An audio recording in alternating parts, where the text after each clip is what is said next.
തിരിച്ചാവാൻ അവന് 24 ലക്ഷം വേണം, എന്നാൽ തന്നെ പയതാവില്ല. ഇനി വേറെ ഒന്നും നിങ്ങൾ പലപ്പോഴും കൂടാതെ കേൾക്കും. യൂറോപ്പിലും പല പാശ്ചാത്യ രാജ്യങ്ങളിലും ഇതൊക്കെ ഉണ്ട്.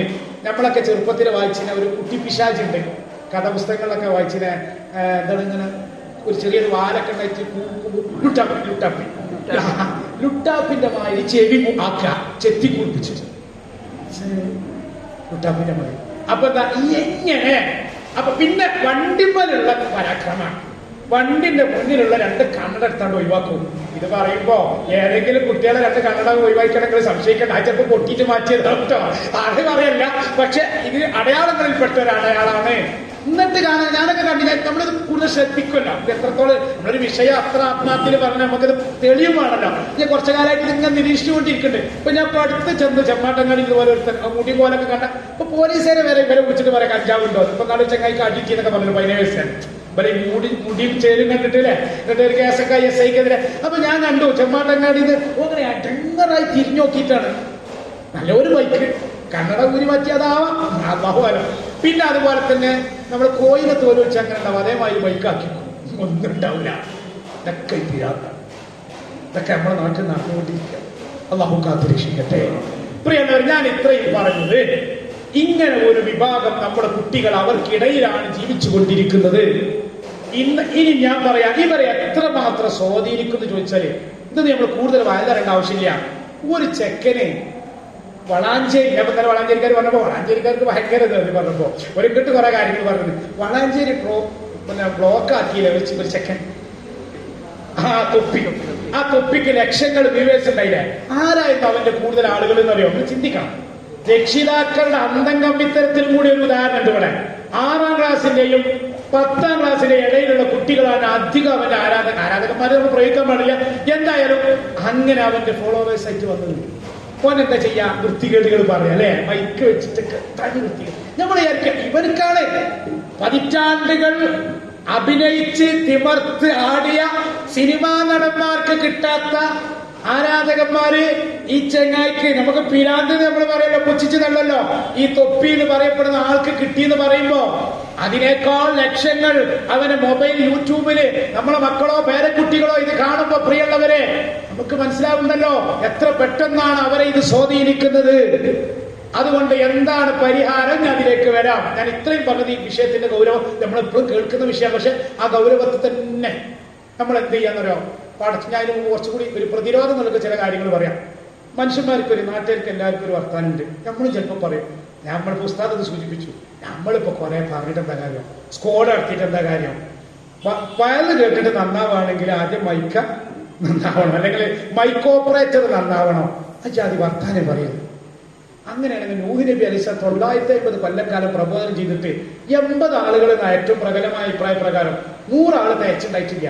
എന്നാ അള്ളാഹ് ചോദിച്ചോ, എന്താ നൂഹ് നബിയെ നിങ്ങൾ പ്രബോധനം ചെയ്യാൻ കണ്ടു? നിങ്ങളെ നബിയാക്കി ആദ്യത്തെ റസൂലാണ്. ആദ്യത്തെ റസൂല്. കാരണം നബിയേക്കാൾ പ്രധാനമുള്ളത് മുർസലുകൾ 313 ആയിപ്പെട്ടവരാണ്. ആ 313 നിന്ന് 25 നബിമാര് ഖുർആനിൽ പറയുന്നത്. അതിന് നൂഹ് നബി ഉണ്ട്. ഇനി പോട്ടെ, പ്രപഞ്ചത്തിൽ 5 മഹാന്മാരുണ്ട്, ഉലുൽ അസ്മുകൾ. അതിൽപ്പെട്ട ഒരാളാണ് സയ്യിദുനാ നൂഹ് അലൈഹിസ്സലാം. നൂഹ് നബി അലൈഹിസ്സലാം എന്ന് അങ്ങനെയാണെങ്കിൽ അള്ളാഹ് ഇവിടെ നബിയായിട്ട് അവിടെ ഇരുന്നോട്ടെ, അത്രയൊക്കെ തന്നെ ഉള്ളൂ. നിങ്ങളിപ്പോ അങ്ങനെയൊക്കെ കഷ്ടപ്പെട്ടിട്ടൊക്കെ ഇത്ര ആൾക്കാരെ കിട്ടിയത് നിങ്ങൾക്ക് സ്വാധീനിക്കാൻ കഴിഞ്ഞിട്ടില്ല. അല്ല, അതിനൊക്കെ തെളിവുണ്ടേ. അത് ബേജാറാവണ്ടേ? നമ്മളെന്തിനാ ബേജാറാവണേ? നമുക്ക് നമ്മുടെ ഉത്തരവാദിത്വം എന്ന് പറയുന്നത് ജനങ്ങളിലേക്ക് ഇത് എത്തിക്കാം. അപ്പൊ എത്തിക്കാന്ന് പറയുമ്പോ നിങ്ങൾ റബീഉൽ അവ്വലിന് പരിപാടി എടുക്കും, നമ്മള് പോത്തിറച്ചി ബിരിയാണി കൊടുക്കും. ഞാനിങ്ങനെ പൊത്തത്തുള്ള വിഷയം പറയട്ടെ, ഹാർപ്പത് കാണും. പോത്തിറച്ചിന്റെ എണ്ണം കുറഞ്ഞാൽ എന്തത് ഞങ്ങൾ തറവാട്ടിക്ക് ഇത്ര കുറഞ്ഞില്ലേ, ബദരീങ്ങൾ ആണ്ടിന്റെ എന്തെങ്കിലും കുറഞ്ഞ, അങ്ങനെ കുറെ ആൾക്കാർ വലിയ സംഭവമാണ്. ഇറച്ചിന്റെ കുറഞ്ഞതൊക്കെ ഒരു വർക്കത്തിന് കൊടുക്കുന്ന സാധനം. ഇതൊക്കെ വലിയ ചർച്ച. ഇത് ഞങ്ങൾ നടത്തുന്നുണ്ട്, റമദാന് വയൽ നടത്തുന്നുണ്ട്, പിന്നിപ്പോ എന്താ ഞങ്ങൾ ശമ്പളം കൊടുക്കുന്നുണ്ട്, പെയിന്റ് അടിക്കുന്നുണ്ട്. അല്ല, നമ്മൾ കാലവും നേരത്തെ പറഞ്ഞല്ലോ, കാലങ്ങൾ മഹാനായ റസൂലുള്ളാഹി സ്വല്ലല്ലാഹു അലൈഹി വസല്ലം പറഞ്ഞിട്ടുണ്ട്, ജദ്ദിദു സഫീനത, നിങ്ങളെ കപ്പലിനെ അപ്ഡേഷന് വിധേയമാക്കണം, പുതുക്കിക്കൊണ്ടേയിരിക്കണം. കാരണം ഫഇന്നൽ ബഹറ അമീഖുൻ, ആ കപ്പലിന് പോവാനുള്ള കടൽ ആഴമുള്ളതാണ്. വല്ലാത്ത അർത്ഥമുള്ള ഹദീസാണ്. അഥവാ നമ്മള് കപ്പലാണ്, നമുക്ക് സഞ്ചരിക്കാനുള്ള കടല് ദുനിയാവാണ്. കപ്പൽ സഞ്ചരിക്കുന്ന ഒരു ലക്ഷ്യത്തിനാണ് നമ്മൾ പോകുന്നത്. പടച്ചോന്റെ മുന്നിൽ നമുക്ക് മോക്ഷം കിട്ടാനാണ്, സ്വർഗം കിട്ടാനാണ്. അള്ളാഹു നൽകട്ടെ ഓശാരമായി നമുക്ക് സ്വർഗം നൽകട്ടെ. അപ്പൊ അള്ളാഹ് പറയണേ, മുത്തുനബി പറയണേ, ഈ ദുനിയാവിലൂടെ ഈ കപ്പലിന് പോണെങ്കിൽ അത്ര എളുപ്പമൊന്നും പറ്റൂല. ഈ ദുനിയാവാകുന്ന കടല് ക്ഷോഭിക്കും, ചക്രവാത ചുഴികൾ ഉണ്ടാകും, കൂറ്റൻ തിരമാലകൾ വന്നിങ്ങനെ അടിക്കുമ്പോ അതിന്റെ ബോഡി പ്രതിരോധിക്കാൻ പറ്റില്ലെങ്കിൽ അത് പൊളിഞ്ഞാണ്ട് പോവും. യാത്ര വൈമധ്യത്തിൽ വെച്ച് ഇല്ലാതെയാകും, ലക്ഷ്യസ്ഥാനത്ത് എത്താൻ പറ്റൂല. അതുകൊണ്ട് വ്യക്തി എന്നുള്ള നിലക്കാവട്ടെ, നമ്മുടെ ഈമാനിനെ നശിപ്പിക്കുന്ന സംഘം എന്ന നിലക്ക് ഈമാൻ നിലനിർത്താനുള്ള നമ്മൾ ഈ പ്രവർത്തിക്കുന്നത്, പ്രചരിപ്പിക്കാനാണ്. ഈ സംഘം എന്ന നിലക്ക് നമ്മളാകുന്ന കപ്പൽ ഈ പറയപ്പെട്ട നേരത്തെ നമ്മൾ സൂചിപ്പിച്ച കലുഷിതമായ ദുനിയാവിലൂടെ അങ്ങനെ പോകുമ്പോ, ഈ ദുനിയാവിലൂടെ പോകുമ്പോ കലുഷിതമായ ഒരുപാട് വിഷയങ്ങൾ ഉണ്ടാവും, പരിഹസിക്കാനും കുറ്റപ്പെടുത്താനും. പടച്ചോനെ ഇതൊക്കെ ഒന്ന് ഇട്ടെറിഞ്ഞ് പോയാൽ മതി. ഇപ്പൊ മദ്രസയിലൊക്കെ പഠിപ്പിക്കുന്ന ഉസ്താദ്മാരൊക്കെ എപ്പോഴും പറഞ്ഞാൽ നമ്മളൊക്കെ ചിന്തിക്കുന്ന ഒരു കാര്യമാണ്, പടച്ചോനെ എങ്ങനെ ഇപ്പൊ ഇതൊക്കെ പഠിപ്പിക്കുക, കാരണം മുടി ചെത്തി വരികയാണ്. അപ്പൊ രക്ഷിതാവിനെ വിളിച്ചപ്പോ പറയണേ, മൊയിലേറെ എങ്ങൾക്ക് പഠിപ്പിച്ചാൽ പോരെ, മുടി താടി നോക്കണം. എന്നോട് രക്ഷിതാവ് പറഞ്ഞതാണ്, കുറ്റപ്പെടുത്തല്ല, വിവരമില്ലാത്തോണ്ടാണ്. അപ്പൊ ഞാൻ പറഞ്ഞു, നിങ്ങൾ പഠിപ്പിക്കാൻ മദ്രസക്ക് പറഞ്ഞേക്കണ്ട. വലിയമ്മ എന്നോട് പറഞ്ഞത്, കാരണം എന്നെക്കാട്ടി ചിലപ്പോൾ നിങ്ങൾക്ക് അറിവ് മലയാളമൊക്കെ അറിയായിരിക്കും. ഓൺലൈനൊക്കെ ഉണ്ട്, ഇപ്പോഴും ഓൺലൈനിൽ സംസ്ഥാനത്തെ മദ്രസകളുടെ ക്ലാസ് ഉണ്ട്. പഠിപ്പിക്കാനാണെങ്കിൽ മദ്രസക്ക് ആരും വിടണ്ട. ഞാൻ അമ്മമാരോട് പറഞ്ഞു, പാരന്റ്സ് മീറ്റിംഗിലും പറഞ്ഞു, ആരും ഒന്നും അത് സൂചിപ്പിച്ചില്ല അവിടെ. എന്നിട്ട് ഞാൻ പറഞ്ഞു, പഠിപ്പിക്കാനല്ല മദ്രസയിലേക്ക് വരുന്നത്, ദീന് പരിശീലിക്കാനാണ്, പഠിക്കാനാണ് എങ്കിൽ നിങ്ങൾക്ക് ഒരുപാട് സംവിധാനമുണ്ട്. നല്ല നല്ല ഇപ്പൊ ഖുർആൻ ഓതുന്ന പേനല്ലേ, പെൻ ഖുർആൻ ചൈനക്കാരെ കണ്ടുപിടിച്ചല്ലേ, ഖുർആനിൽ ഇങ്ങനെ തൊട്ടുവെക്കല്. ഞാൻ ഇപ്പൊ എന്റെ ഒരു മോളെ ഖുർആൻ ഓത്തിൽ കുറച്ചൊരു മോശം അനുഭവം പറയാം. ഇപ്പൊ ഒരാൾ എനിക്ക് ഗൾഫിലായാലും ഇതിന്റെ ഡിസ്ട്രിബ്യൂഷൻ, അപ്പൊ അയാളെ കുറഞ്ഞ പൈസക്ക് എനിക്ക് തന്നു. അപ്പൊ ഞാനത് വെച്ചിട്ട് കൊറോണയുടെ സമയത്ത് മോളത് വെച്ച് പഠിപ്പിച്ചപ്പോൾ നല്ല ഓർത്തായി, നല്ല മാറ്റം ഉണ്ടായി. പഠിക്കും. പിന്നെ ഒരു സ്ഥാനത്തിന് മുന്നിൽ തജ്വീദോട് കൂടി അതുണ്ട്. പക്ഷെ അതിലൊക്കെ ബർക്കത്തും അതൊന്നും കിട്ടൂല. പക്ഷെ അന്ന് പ്രതിസന്ധിയുള്ള സമയമാണല്ലോ. അപ്പൊ ഇത് ചെയ്തിട്ട് കുട്ടി നന്നായി പഠിച്ചു. അപ്പൊ പഠിക്കാനൊക്കെ ഒരുപാട് സംവിധാനം ഉണ്ട്. നിങ്ങൾക്ക് അതില് ജലാലൈനി വേണോ, തഫ്സീർ അതുണ്ടായില്, നിങ്ങൾക്ക് മലയാളത്തിൽ അർത്ഥം വേണോ, അതൊന്നും ഇങ്ങനെ പേന ഇവിടെ തെറ്റി പിടിച്ചാൽ മതി. 7 പ്രശസ്തരായ കാരികളുടെ ഓത്ത് തരം കിട്ടും. ഒരു കുട്ടിക്ക് ഒരു ഉസ്താദ് പഠിപ്പിച്ചു കൊടുക്കുന്ന രൂപമാണ്. അങ്ങേപ്പുറത്ത് തെക്കിയാൽ മതി. കണ്ടോലില്ല, ആ പേന കണ്ടോർക്ക് പെട്ടെന്ന് മനസ്സിലാവും. എന്റെ വീട്ടിൽ ഇപ്പോഴും ഉണ്ടാ സാധനം, ചെറിയ കുട്ടിക്ക് ഇപ്പൊ അത് പഠിക്കണത്. ഞാൻ എന്തിനാ പറഞ്ഞത്, പഠിക്കാനാണ് മദ്രസയിൽ പറഞ്ഞയക്കുന്നു എന്ന തെറ്റായ ധാരണ ഉണ്ട്. അതുകൊണ്ടാണ് ഈ ചോദ്യങ്ങളൊക്കെ വരുന്നത്. അല്ല, ദീന് പരിശോധിക്കും, ദീന് എന്ത് ചെയ്യാനാണ്, പരിശീലിക്കാനാണ്. പക്ഷേ നമ്മളൊരു കുട്ടിയുടെ മുടിയാണ് ചെയ്തുകൊണ്ട് ഇവിടെ നേരത്തെ പറഞ്ഞവരെ അത് പുറത്താക്കിയാൽ ഓന് ചോദ്യത്തിന്റെ മുന്നിൽ വലിയ ചോദ്യചിഹ്നാവും. ഉസ്താദുമാര് കഴിച്ചാവും. ചിലരൊക്കെ അങ്ങനെ പറയും, അത് പുറത്താക്കി കളി പറഞ്ഞേക്കാൻ ഞാൻ സമൂഹത്തിൽ ചോദ്യചിഹ്നാവൂലേ, ഓൻ ദീനോട് ശത്രുവാവൂലേ, ഓ നാളെ നമ്മളെ മുന്നിൽ സിന്ദാബാദ് വിളിച്ച് നടക്കൂലേ, പഠിച്ചവനോട് മറുപടി അറിയണ്ടേ. നമ്മളെ പണി എന്താ, ഒരുത്തനെ പിടിച്ച് ചവിട്ടി വീണോടത്ത് ചവിട്ടലാണോ? അല്ലല്ലോ, അവർ ഉയർത്തിക്കൊണ്ടുവരാം. അതിനല്ലേ അവർ നമ്മളെ സ്ഥാനത്ത് നിർത്തിയത്. അപ്പൊ നമ്മൾ പറഞ്ഞു കൊടുക്കും, നല്ലവർക്കൊക്കെ പറഞ്ഞു കൊടുക്കും. കമ്മിറ്റിക്കാരും കൂടെ നിന്നിട്ട് ഞങ്ങൾക്ക് പറഞ്ഞാൽ ഏത് രക്ഷിതാക്കൾ നോക്കും, ഓരോ ഭാഷയിൽ നമ്മൾ പറഞ്ഞാൽ മതി.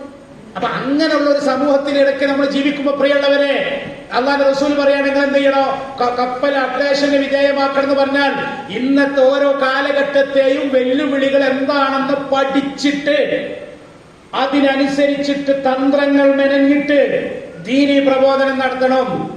പ്ലാൻ ചെയ്യാൻ, ഇവിടെ കൂടുതൽ വിശദീകരിക്കണം, ജസ്റ്റ് പറഞ്ഞു, പ്ലാൻ ചെയ്യാന്നുള്ളത് പദ്ധതി ഉണ്ടാക്കാൻ പ്രധാനപ്പെട്ടതാണ്. ഇപ്പൊ നമ്മൾ സാധാരണ പലയിടത്തും അനുഭവമാണ്. നല്ല കുട്ടികളൊക്കെ വിളിച്ചു കൂട്ടിയിട്ട് പേരാട്ടക്ക് വരിയിലൊക്കെ നടന്ന് വോയിസ് കുട്ടികളൊക്കെ വരും കേട്ടോ, നമ്മൾ വിളിക്കേണ്ട രീതിയിൽ വിളിച്ചാൽ വരും. അങ്ങനെ നടന്ന് കുട്ടികളൊക്കെ വരും. കേരളത്തിൽ ഏറ്റവും അറിയപ്പെടുന്ന ഫാക്കൽറ്റിനെ വന്നിട്ട് ക്ലാസ് എടുക്കും. കുട്ടികളെ ഇമെയിൽ അഡ്രസ്സും കാര്യങ്ങളൊക്കെ വാങ്ങും. കുട്ടികൾക്കൊക്കെ നല്ല സന്തോഷം, അടിപൊളി. കുട്ടികളെ ഭാഷയിൽ ഓരോട് സംസാരിച്ചാൽ ഒരു കേൾക്കും, ഒരു കരയും, ഇനിയും ക്ലാസ് വേണമെന്നൊക്കെ പറയും. നമ്മൾ വിചാരിച്ചമായിരുന്നില്ല, ഒരു മനസ്സൊക്കെ നിഷ്കളങ്കാണ്. അങ്ങനെ ഈ കുട്ടികളെ പിന്നെ ഇങ്ങനെ കാത്തിക്കും, ഇനി വിളിക്കുക കാര്യമല്ലേ, കാരണം ഇതിന്റെ അഡ്രസ്സൊക്കെ ഓരോരുത്തുണ്ടല്ലോ. എവിടെ 2 കൊല്ലം കഴിഞ്ഞിട്ട് വിളിക്കണില്ല, 3 കൊല്ലം കഴിഞ്ഞിട്ട് വിളിക്കണില്ല, ആട് പോയി. എന്താ, എവിടുന്നോ നമ്മൾ കേട്ടതാണ് ഇങ്ങനെ ഒരു പരിപാടി ഉണ്ട്, കുട്ടികളെ വിളിക്കാം. അപ്പൊ ആ ആളെ കൊണ്ടുവരാം, കേരളത്തിൽ തന്നെ അറിയപ്പെട്ട ആളെ കൊണ്ടുവരാം, 3 ക്ലാസ് ഉണ്ട്, കേട്ടാൽ അങ്ങനെ മാറ്റം ഉണ്ടാവും. നമ്മൾ എന്ത് ചെയ്തില്ല, ആ കുട്ടികളെ പിന്നെ ഫോളോ ചെയ്തില്ല. നമ്മൾ ആദ്യം പദ്ധതി തയ്യാറാക്കുമ്പോൾ 1ാമതൊരാളെ കൊണ്ടുവരുന്നു. പിന്നെ അടുത്തത് നേരത്തെ പറഞ്ഞ പോലെ കുട്ടികളേറ്റൊരു യാത്ര പോകുന്നു. സിയാറത്ത് കേന്ദ്രങ്ങളും അനുവദനീയമായ കേന്ദ്രങ്ങളും ഉണ്ടായിക്കോട്ടെ. ചൂണ്ടലിടേണ്ട മാതിരിയാണ് കുട്ടികളെ പിടിക്കേണ്ട കാര്യം. ചൂണ്ടലിലെ കൊക്കമ്മല് നമ്മൾ കോക്കല് നമുക്ക് ഇഷ്ടമുള്ളതല്ല, മീൻ ഇഷ്ടമുള്ളതാണ്. നമ്മൾ ഉദ്ദേശം മീനെ കണ്ട് കിട്ടല. അങ്ങനെ പറയുമ്പോൾ ഇസ്ലാമിക വിരുദ്ധമായതൊന്നും ഉണ്ടാവരുത്, നിങ്ങൾ അങ്ങനെ തെറ്റിദ്ധരിക്കരുത്. ഇസ്ലാം അനുവദിക്കപ്പെട്ട ഹലാലായ കാര്യങ്ങൾ പോലും നിയ്യത്ത് നന്നാക്കിയിട്ട് കുട്ടികളെ പിടിക്കാൻ വേണ്ടി നേരത്തെ ശനിപതായി പറഞ്ഞല്ലോ, അങ്ങനെ കുട്ടികൾ ടർഫിൽ അവിടുത്തെ കളിച്ചതിന് ശേഷം ഇനി കുറച്ച് ഈ ഒരു നസീഹത്ത് ഉപദേശം ഒന്നുമല്ല, അപ്പൊ കുട്ടികൾക്ക് തോന്നും ഇവര് ഞങ്ങളൊക്കെ ഉണ്ട്. ആ രീതിയിൽ അവരോട് ഇടപെടണം. ആ വെല്ലുവിളികളെ നമ്മൾ മനസ്സിലാക്കിയിട്ട് ഓരോ കാലത്തും, അല്ലാതെ നമ്മളിത് കണ്ടും കേട്ടും വായിച്ചും ബേജാറായിട്ട് എന്താ കാര്യം, എന്തായാലും നമ്മൾ നിസ്കരിച്ച് നമ്മളും കയ്യിൽ പോയാന്ന് പറഞ്ഞ പടച്ചവന്റെ മുന്നിൽ ഉത്തരം പറയാൻ പറ്റൂല, നമുക്ക് മറുപടി പറയാനുണ്ടാവില്ല. നമ്മുടെ പൂർവികർ നമ്മുടെ കയ്യിൽ തന്ന ഈ വെളിച്ചമുണ്ടല്ലോ, ഈ വെളിച്ചം നമ്മൾ പുതിയ തലമുറക്ക് കൊടുക്കാൻ ബാധ്യസ്ഥപ്പെട്ടവരാണ്. അത് ചിന്തിക്ക്, ഒരു 10-20 കൊല്ലം കഴിഞ്ഞാൽ നമ്മുടെ നാട്ടിലെ ഓരോ നാട്ടിലെയും പള്ളിയും മദ്രസയും കൊണ്ട് നടക്കാൻ ആളില്ലാതെ വന്നാൽ ഇന്ന് ഉത്തരേന്ത്യയിൽ പരിശോധിച്ചു നോക്കാൻ നമ്മളെപ്പോഴും പറയല്ലോ കേരളത്തിന്റെ ഒരു പാരമ്പര്യമൊക്കെ പറയല്ലോ, ഒക്കെ ശരിയാ, സത്യമാണ്. ഇന്ത്യയിലെ 20 കോടിയിലധികം വരുന്ന മുസ്ലിങ്ങളിൽ 19 കോടിയിലധികം മുസ്ലിങ്ങൾ അനുഭവിക്കാത്ത സുഖവും സൗഖ്യവും ഈമാനിക ആവേശവും സന്തോഷമുള്ളവര് കേരളക്കാർ, ഒരു സംശയമില്ല. ഏറ്റവും കൂടുതൽ മുസ്ലിങ്ങളുള്ള 4 കോടിയിലധികം മുസ്ലിങ്ങൾ യു പിക്കാർക്ക് കിട്ടാത്തത്, 3 കോടിയിലധികം 3.5 കോടിയോളം അടുത്ത് വരുന്ന പശ്ചിമ ബംഗാളിലെ മുസ്ലിങ്ങൾക്ക് കിട്ടാത്തത്, 2 കോടിയുടെ അടുത്ത് വരുന്ന മഹാരാഷ്ട്രയിലെ മുസ്ലിങ്ങൾ കിട്ടാത്തത്, ആസാമിലെ മുസ്ലിങ്ങൾ കിട്ടാത്തത്. ഇങ്ങനെ കേരളത്തെക്കാൾ മുസ്ലിങ്ങൾ കൂടുതലുള്ള പ്രദേശങ്ങളിൽ മുസ്ലിങ്ങൾ കിട്ടാത്ത സൗഭാഗ്യം നമുക്ക് കിട്ടി, ശരിയാണ്. പക്ഷെ ഇനി ഇവിടുന്നങ്ങളോട് ചിന്തിക്ക്, അവിടെ ഉള്ളവർ എന്നും ഇങ്ങനെ ആയിരുന്നോ? ഇത് നമ്മൾ മറന്നു പോവരുത്.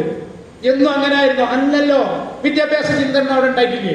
അവിടെ മഹാന്മാരുണ്ടായിട്ടില്ലേ? അവിടെ ദീന പ്രബോധനം ചെയ്യുന്ന ആൾക്കാർ വന്നിട്ടില്ലേ? അലിഗഡ് മുസ്ലിം യൂണിവേഴ്സിറ്റി എവിടെ? കേരളത്തില്. ജാമിയ മില്ലിയ കേരളത്തില. ഹംദർദ് യൂണിവേഴ്സിറ്റി കേരളത്തില. ജാമിയ നിസാമിയ കേരളത്തിൽ. നിങ്ങൾ കേരളത്തിൽ ഒരു യൂണിവേഴ്സിറ്റി പറയും, എന്താ അതിന്റെ അർത്ഥം? വിദ്യാഭ്യാസ ചിന്തകന്മാരൊക്കെ ഉണ്ടായിരുന്നു അവിടെ. പിന്നെ കേരളത്തിൽ പോലും JDT അടക്കമുള്ള ആദ്യത്തെ പാവങ്ങൾക്കുള്ള വിദ്യാഭ്യാസ സംവിധാനം വരുന്നത് മഹാരാഷ്ട്രയിലെ ഒരു കോടീശ്വരൻ കേരളത്തിലെ മുസ്ലിങ്ങളുടെ പട്ടിണി പാവം കണ്ടിട്ട് കോഴിക്കോട്ടേക്ക് മകനെ പറഞ്ഞയച്ചിട്ട് ഉണ്ടാക്കിയ സാധനമാണ് ആദ്യത്തെ അഗതി അനാഥ മന്ദിരം. യതീമക്കൾക്കൊക്കെ ഉള്ള മന്ദിരം ഉണ്ടാവുന്നത് നമുക്കറിയാലോ. പ്രിയമുള്ളവരെ, നിങ്ങൾ നോക്കൂ, താജ്മഹലും ചെങ്കോട്ടയും ഫത്തേപൂർ സിക്രിയും ഒരുപാട് സ്മാരകങ്ങൾ ഇന്ത്യക്കൊന്നും കോടികൾ കൊടുക്കുന്നു. അതൊക്കെ ഉണ്ടാക്കിയതാരാ? മുസ്ലിം രാജാക്കന്മാര്.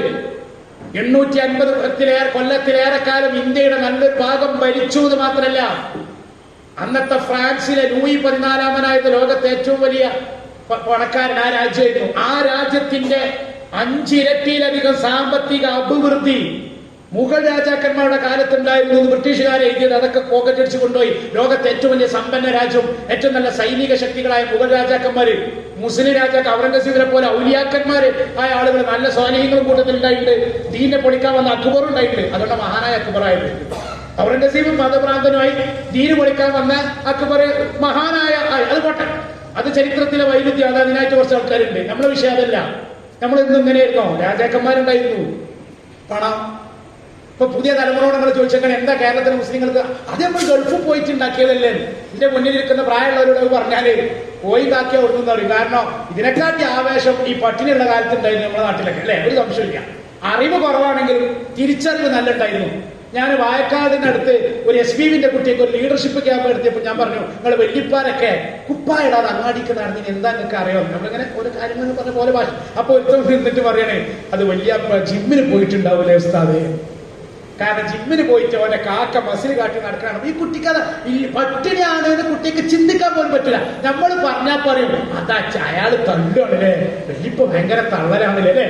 കുട്ടികളിങ്ങനെ ചോറ് കഴിച്ചിട്ട് കയ്യിൽ നിറയെ ഭക്ഷണം, എന്നിട്ട് വേസ്റ്റിലേക്ക് കഴിക്കുമ്പോ ഈ ഭക്ഷണത്തിന്റെ കൂടെ അപ്പൊ വല്യപ്പ പറയും, എടാ ഇതൊക്കെ എനിക്ക് മദർസിന് പഠിച്ചിട്ടില്ലേ?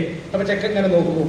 ചിലപ്പോ ചെക്കൻ്റെ അമ്മ പുതിയ മോഡേൺ അമ്മയാണെങ്കിൽ ഇങ്ങനെ മുറക്കും, ഈ തന്തയ്ക്ക് ഇപ്പോഴും പായേരം പറിച്ചിൽ നിർത്തിയിട്ടില്ലേ? അപ്പൊ നമ്മൾ പറിച്ചിൽ നിർത്തി. സത്യമാണല്ലോ അത്. അപ്പൊ പ്രിയമുള്ളവരെ, ഇങ്ങനൊക്കെ നമ്മൾ ജീവിക്കുമ്പോ നമ്മൾ ചിന്തിക്കണം. ഞാൻ പറയുന്നതറിയോ? കേരളത്തെക്കാൾ മഹാന്മാര് ജീവിച്ചിരുന്ന മണ്ണ് കേരളത്തിന്റെ പുറത്താണ്, അല്ലെ? അജ്മീർ, മുത്തുപേട്ട, ഇളക്കര, ഏർവാടി, എത്ര മക്ബറകള്, ആത്മീയ കേന്ദ്രങ്ങള്. ഹാജ മൊയ്നുദ്ദീൻ ചിശ്തി അജ്മീരി, അതേപോലെ തന്നെ നിസാമുദ്ദീൻ ഔലിയ. ഇതിനെന്താ നമ്മൾ മനസ്സിലാക്കിയത്? കേരളത്തെക്കാൾ ഇസ്സത്തിൽ ഈമാനുമായി നടന്നവരായിരുന്നു അവര്. ഇപ്പത്തെ തലമുറന്റെ ഒരു വിചാരം നമ്മൾ അതും കൂടി പറഞ്ഞു കൊടുക്കണം.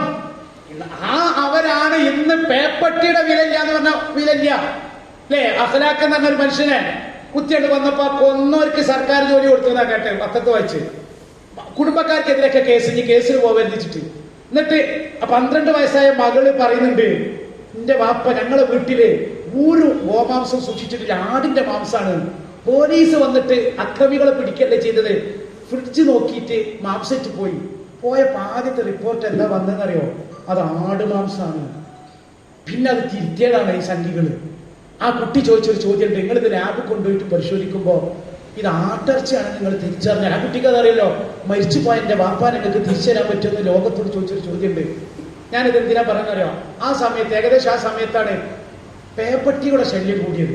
അപ്പൊ തിരുവനന്തപുരത്തെ ഒരു ജില്ലയിൽ ഒരു പഞ്ചായത്ത് പേപ്പട്ടികളെ കൊല്ലാൻ വേണ്ടി പ്രതിപക്ഷം ഭരണപക്ഷം എല്ലാവരും കൂടി പ്രമേയം പാസ്സാക്കി ആയിക്കോട്ടെ എന്ന് പറഞ്ഞു.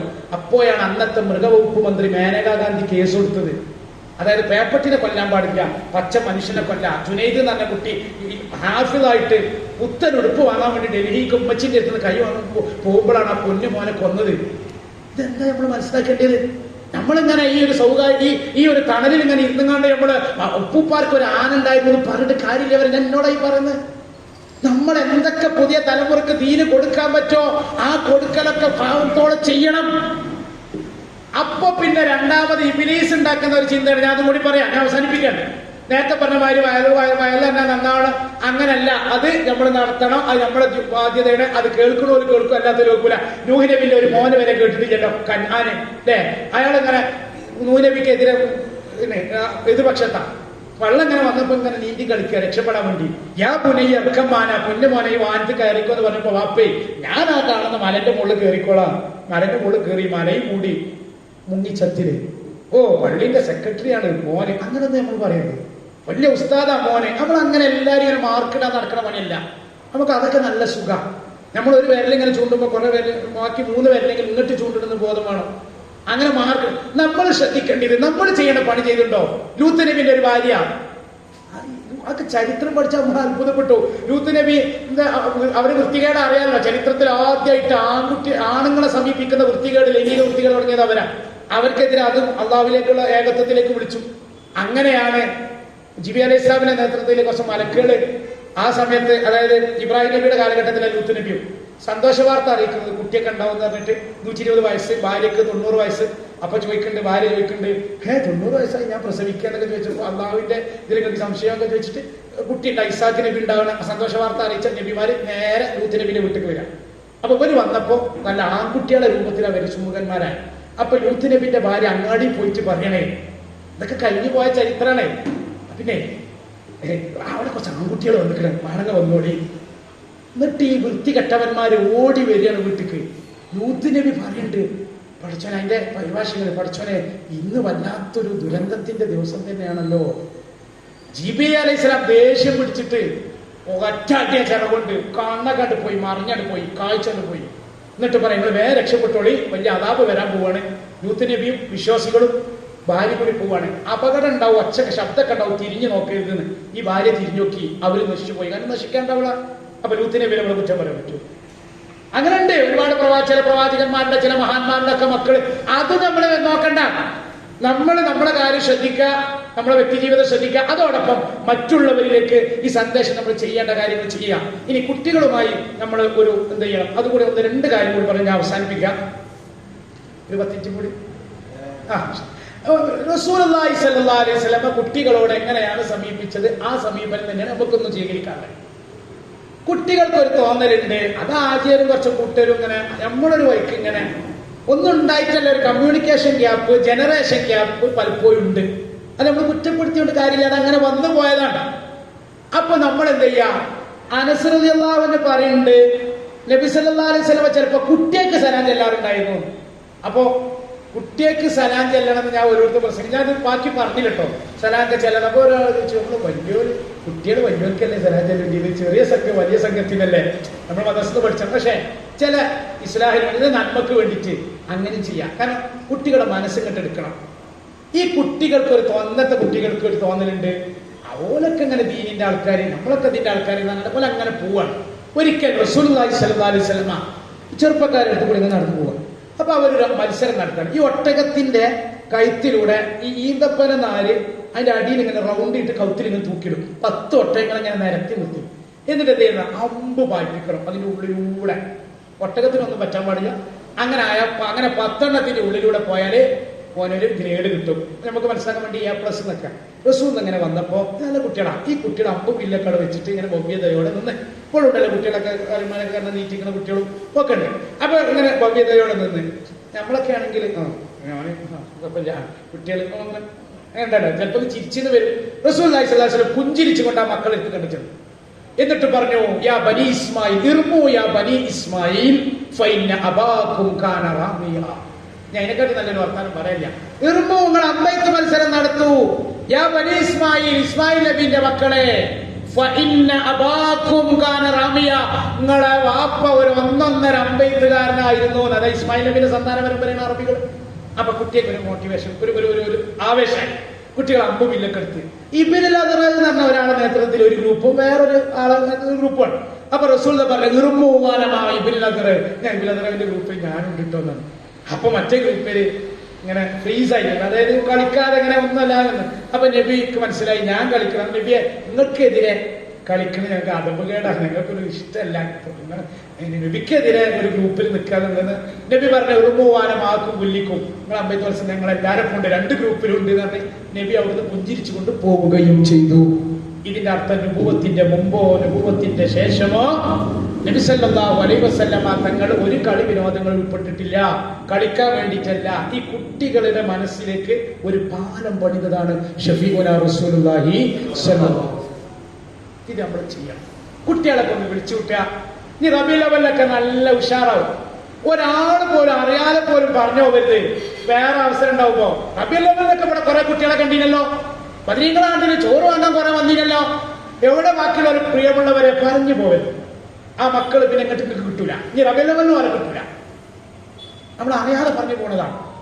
അതിനെങ്കിലും വന്നില്ലേ, അതിനെങ്കിലും നമ്മൾ വന്നില്ലേ. അതാണ് മഹാന്മാർ സൂഫിയാക്കൾ പറയണ്ടേ, ഒരാളുടെ നമ്മള് നന്മകൾ എടുക്കുമ്പോൾ വ്യക്തികളിലേക്ക് നോക്കണം. അപ്പൊ നന്മ ചെയ്യുന്ന വ്യക്തികളെ നമ്മൾ കാണണം. അപ്പൊ നമുക്കൊരു അതില് ചെറിയ ചെറിയ നന്മകളെ കാണുന്നവരെ ആദ്യം ശ്രദ്ധിക്കണം. അതെന്തിനാ? അപ്പൊ വെള്ളിയാഴ്ച മാത്രം വരുന്നവന് അങ്ങനെങ്കിലും പറ്റും, എന്നിട്ട് കാരണം അവനെ ശനിയാഴ്ച കൂടി വരുത്തിക്കാൻ ഉള്ളും കൂടി മുടക്കാൻ നമ്മള്. ഇപ്പൊ ഭയങ്കരൊക്കെ എടുത്ത സംഭവം ഉണ്ടായി. ഇബാദുമായി ബന്ധപ്പെട്ട് ഞാൻ ആദ്യകാലങ്ങളിൽ ഉണ്ടായിരുന്നു ട്രെയിനറായിട്ട്. അപ്പൊ ഞാനൊരു ക്ലാസ്സിൽ നിന്നപ്പോ ഇവിടെ അടുത്തുണ്ടായ സംഭവം പറഞ്ഞു. എന്താന്ന് വെച്ചാൽ വെള്ളിയാഴ്ച റമദാനിൽ വയതൊക്കെ കിട്ടി ഒരു കുട്ടിക്ക് തോന്നി നന്നാവണം. ചിലപ്പോൾ ആരും പറയാൻ പറ്റില്ല. ഇപ്പൊ RSP എന്നൊക്കെ പറയാം, റമദാൻ സ്പെഷ്യൽ പാർട്ടി. റമദാൻ കഴിഞ്ഞാലൊക്കെ ആവുന്ന നമ്മൾ അങ്ങനെ ഒരു മുൻധാരണയുള്ളൂ. അങ്ങനെ നന്നാവുന്ന ആൾക്കാരൊക്കെ ഉണ്ട്, ഇല്ലാന്നൊന്നും പറഞ്ഞു. ചിലർക്ക് ചില വാക്ക് മതി. അങ്ങനെ റമദാൻ കഴിഞ്ഞ് ഷവ്വാലിന് ളുഹുർക്ക് കുട്ടി പള്ളിക്ക് വന്നു. അവനവർക്ക് പോയിട്ടില്ല, വീട്ടിലുണ്ട്. 2ാമത്തെ ദിവസമാണ് ഒരു സിയാറത്തൊക്കെ ടൂറൊന്നൊക്കെ പ്ലാൻ ചെയ്ത്. അപ്പൊ ഇങ്ങനെ കുറച്ച് ആൾക്കാർ, ഇന്ത്യ മയത്തെ കുറച്ച് ആൾക്കാർ, നേരത്തെ പറഞ്ഞ 5 വക്തും സുബി ഉണ്ടല്ലോ, ഓലിങ്ങനെ ഒരു നോട്ടം നോക്കി. അസറിന് വന്നു, മഗ്‌രിബിന് വന്നു. അസറിന് വന്നില്ല, മഗ്‌രിബിന് വന്നു. 2ാമത്തെ ദിവസം ഇവന് വൈകുന്നേരം അനുഭവമുള്ളത് കൃത്യമായിട്ട് കൗൺസിലിംഗ് നടത്തിയപ്പോ കുട്ടി അതൊക്കെ പറഞ്ഞു.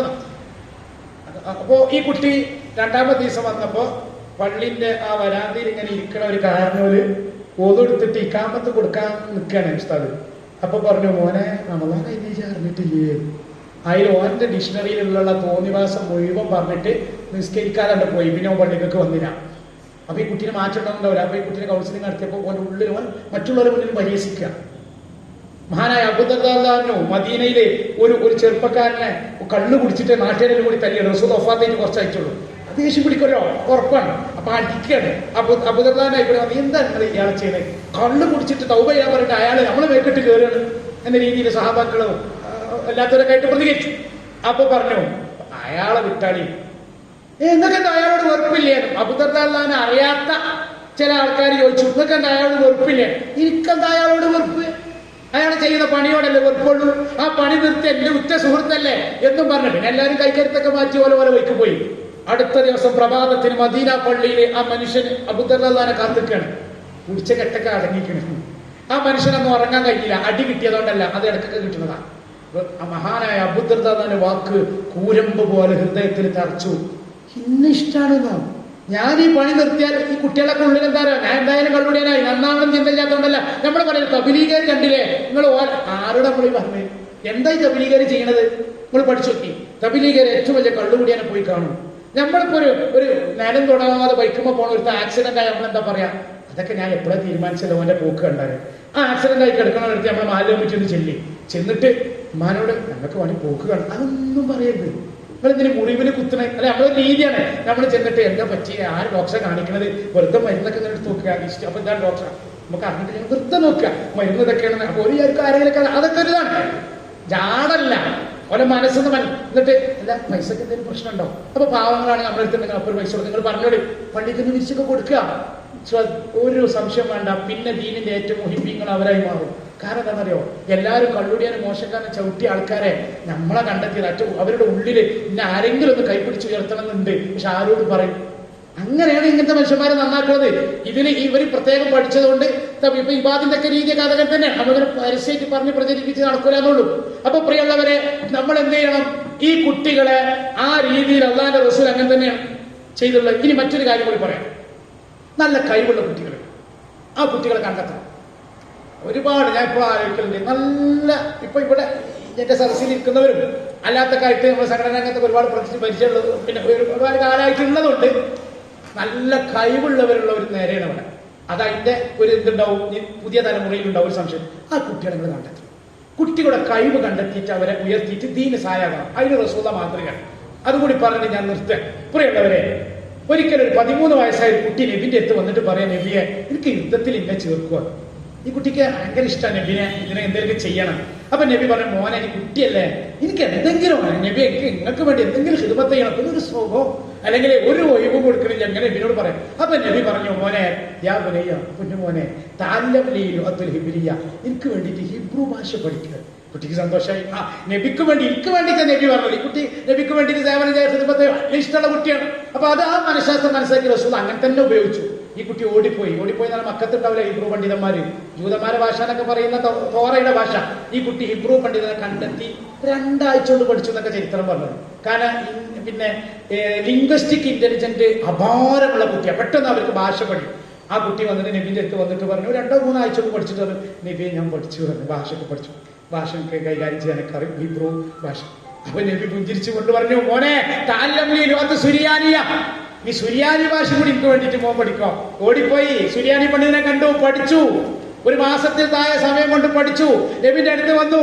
നബിക്ക് മനസ്സിലായി ഈ കുട്ടിയെ ദീനിന് വേണ്ടി ഉപയോഗപ്പെടുത്താൻ പറ്റും, നല്ല കഴിവുള്ള കുട്ടിയാണ്. എന്നിട്ട് സഹാബികളെ തെരഞ്ഞെടുത്തിട്ട് പറഞ്ഞു, നിങ്ങളെ ലാംഗ്വേജ് ടീച്ചറാണ്, പഠിക്കുകയും. എന്നിട്ടാണ് അവിടെ ഹദീസ് ഉണ്ടായിരുന്ന മഹാന്മാർ പറയുന്നുണ്ട് പറഞ്ഞെടുത്ത്, അതായത് ഒരു ജനതയുടെ ഭാഷ പഠിച്ചാൽ അവര് വിശ്വസ്തരാവുന്നുള്ള ആ ഹദീസ് അതിന്റെ വെൻപനായിട്ടുണ്ടായിരുന്ന. അത് മാത്രമല്ല, ഇസ്ലാമികേതര രാജ്യത്ത്, അറബേതര രാജ്യത്ത് ഇസ്ലാം വളർന്നപ്പോ ഈ ഭാഷയ്ക്ക് സഹായകമായി എന്നത് രേഖപ്പെടുത്തിയവരുണ്ട്. കാരണം എന്താ, അറബിറ്റ് മാത്രം നടന്നു കാര്യമില്ലല്ലോ, ഇനി ഇസ്ലാം വളരൂലേ. അതന്നെ നമ്മൾ ദാർവ്വത പോലുള്ളതൊക്കെ ചെയ്യും. നമ്മുടെ പണ്ഡിതന്മാരും മുമ്പേ സ്വപ്നം കണ്ടു. ഇപ്പൊ ഞാൻ അവസാനിപ്പിക്കും. ഇനി നമുക്ക് എന്തിനാ ഇതിനൊക്കെ കൂടുതലും തെളിവുകളും ഒക്കെ. അതുകൊണ്ട് നമ്മുടെ മക്കൾ കുറെ ഉണ്ട്. മക്കളെ നിങ്ങൾക്കൊന്ന് വിളിച്ചു കൂട്ടിയിട്ട് എന്തെങ്കിലുമൊക്കെ പേര് വിളിച്ചു നല്ല നല്ല വർത്തമാനങ്ങളൊക്കെ പറയും. റബീഉൽ അവ്വലിൽ ഇങ്ങനെ ഓടിച്ചാടി എടുക്കുന്ന കുറെ കുട്ടികളുണ്ടോ, നമ്മൾ ഇടക്കിടക്ക് പുട്ടിന് തേങ്ങ ഇടുന്ന മാതിരി. ചൊല്ലിയില് ഞാനിത് പറയില്ല, പരീക്ഷിച്ച് വിജയിച്ചൊരു സാധനമാണ്. കുറച്ച് കുട്ടികൾ അൽഹംദുലില്ലാ നമുക്ക് പ്രവർത്തന രംഗത്തുണ്ട്. അത് വെറുതെ ഉണ്ടായതല്ല. ആ കുട്ടികൾ ചെറുത് ചെയ്താൽ നമ്മൾ ഇങ്ങനെ രക്ഷിതാക്കളെ മുന്നിലൊക്കെ പറയും. കുറ്റല്ലേ നമ്മൾ അധികം പറയില്ലേ, നമ്മൾ വാല് പറയും, കണ്ടില്ല തലതിരിഞ്ഞ തലമുറ കലാൻ വരുമ്പോ അവിടെ കള്ളു കുടിച്ച് കിടക്കുന്നു. ഞാൻ പറയും, പെണ്ണുങ്ങളെ കണ്ടില്ലേ കുറ്റം. ഇതിങ്ങനെ വരുമ്പോൾ കേൾക്കുകയാണ്. ഇഷ്ടപ്പെടുമോ? ഒരിക്കലും ഇഷ്ടപ്പെടും. നമുക്ക് കുറച്ചും കൂടി ഇനി നമ്മളെ വിമർശിച്ചാലും നമുക്ക് ആ ഒരു ബോധമുള്ളതുകൊണ്ടും തിരിച്ചറിവുള്ളതുകൊണ്ട് നമുക്ക് കുറച്ചൊക്കെ ഇഷ്ടപ്പെടും. എന്നാൽ പരിധി വിട്ട് നമുക്ക് ഇഷ്ടപ്പെടില്ല. ഈ കുട്ടികളെ മുന്നിലേക്കാ. അപ്പൊ ഓരോ ചിന്ത എന്താ, ഞങ്ങളെ കുറ്റം പറയാൻ വേണ്ടിയിട്ട് തന്ത വൈബുള്ള കുറെ ആൾക്കാരെ ഇറങ്ങിയിരിക്കണേ. മനസ്സിലായി നിങ്ങൾക്ക്? ഉപദേശം തീരെ ഇഷ്ടമില്ലാത്ത പ്രായം. അതേ സമയത്ത് അവർ ചെയ്യുന്ന നന്മകൾ പൊക്കി പറയാം, റബീഉൽ അവ്വലിനെ പറയാം. സത്യം പറഞ്ഞാൽ മതി, എല്ലാ കുട്ടിക്ക് മനസ്സിലാവും ഉണ്ടായിപ്പാണ് പറയാ. ഞമ്മൾക്ക് അങ്ങനെ വന്നപ്പോൾ ഓരോന്നിങ്ങനെ സൂക്ഷിച്ചാൽ മനസ്സിലാവും. ഞങ്ങൾ വന്നപ്പോൾ ഈ സദസ്സിൽ കസേര കാലത്തിലെ ചെറുപ്പക്കാർ കുട്ടികളാണ്, അല്ലെങ്കിൽ സ്റ്റേജ് ഇത്ര മനോഹരാക്കിയത് അല്ല നമ്മൾ ചെറുപ്പക്കാർ കുട്ടികളാണ്. ദഫ് പഠിപ്പിച്ചത് നമ്മുടെ നാട്ടിലത്തെ കുട്ടികളെങ്ങനെയെങ്കിൽ അതൊക്കെ അങ്ങനെ എടുത്തെടുത്ത് പറയാം. അത്ര മതി, ഓവറാക്കി വേണ്ട. അങ്ങനെ അങ്ങനെ ഇടയ്ക്കിടയ്ക്ക് ഇങ്ങനെ പറയാം. എന്നിട്ട് ആ കുട്ടികളെ ഒരു സംഘം ഇങ്ങനെ റബീഉൽ അവ്വൽ കഴിഞ്ഞാൽ വിടരുത്, ഓലൊക്കെ വിളിച്ചു വിട്ടുക. എന്നിട്ട് ഓലെ വിളിച്ചിട്ട് നമ്മൾ വലിയ പ്ലാനും പദ്ധതിയൊക്കെ കണ്ടുവിടും. പരിപാടി വിജയിച്ചാല് നന്ദി പോലും പറയില്ല. പ്രത്യേകിച്ച് ആരോട് നന്ദി അറിയണോ, ഈ ചെറുപ്പക്കാരെ വിളിച്ചിട്ടിട്ട് മക്കളെ നന്നായി നമ്പറിട്ട് പറയും. അതാ ഞാൻ പറയാൻ നേരത്തെ പറയാം, നമ്പറിട്ട് പറയും. ഇന്നാലും അപ്പൊ കുട്ടിക്ക് മനസ്സിലാവും, സത്യമായിരിക്കണം, സത്യസന്ധമായിരിക്കണം. ഇന്നാലിന്റെ കാര്യങ്ങൾ വിജയിച്ചത് നിങ്ങളെ കൊണ്ടാണ്, ഇന്ന കാര്യങ്ങൾ ഇതുണ്ടായത് നിങ്ങളെ കൊണ്ടാണ്. നിങ്ങൾക്ക് ഒരുപാട് അപ്പൊ കുട്ടികൾക്ക് മനസ്സിലാവും, നമ്മളെ ഓർക്കും മനസ്സിലാക്കണം. അപ്പൊ ഒരിക്കൽ നമ്മളെ മനസ്സിലാവും. അല്ലാതെ വേറെ മാജിക് ഇല്ല.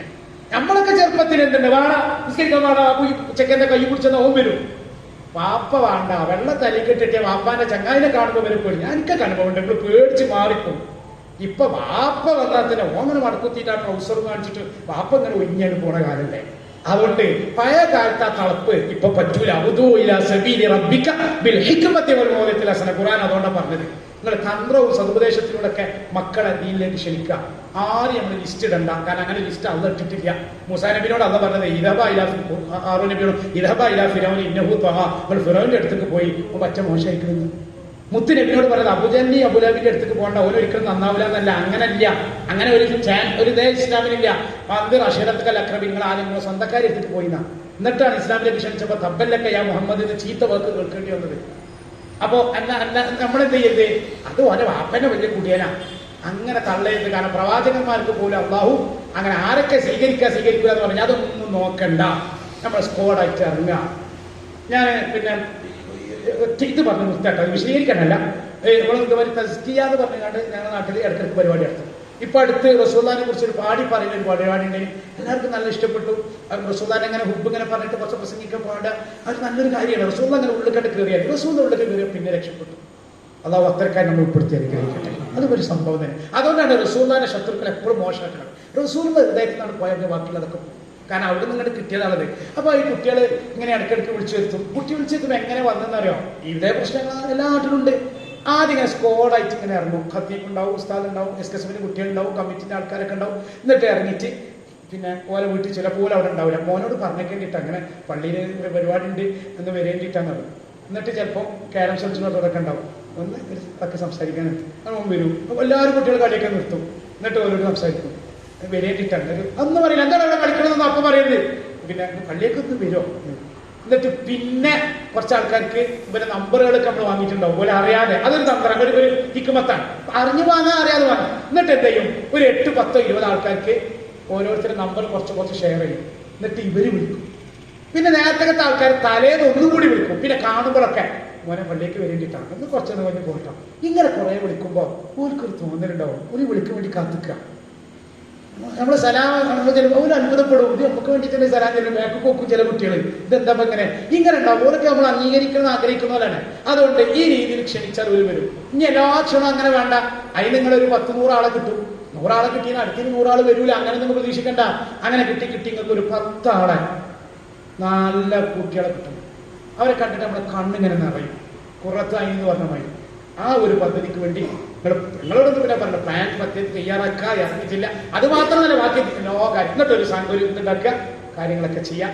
ആചാര്യ പോലുള്ള ആൾക്കാരൊക്കെ ഉള്ളതുകൊണ്ട്, ഉദയമാരൊക്കെ നമ്മള് ഒരുപാട് ആളുകളുള്ളതുകൊണ്ട് ഞാൻ ഇവിടെ കൂടുതലൊന്നും ഏറ്റവും മുതൽ പറഞ്ഞില്ല. എന്നാൽ തന്നെ ഞാൻ കുറച്ച് വൈകി, നിങ്ങൾ എന്നോട് ക്ഷമിക്കുക.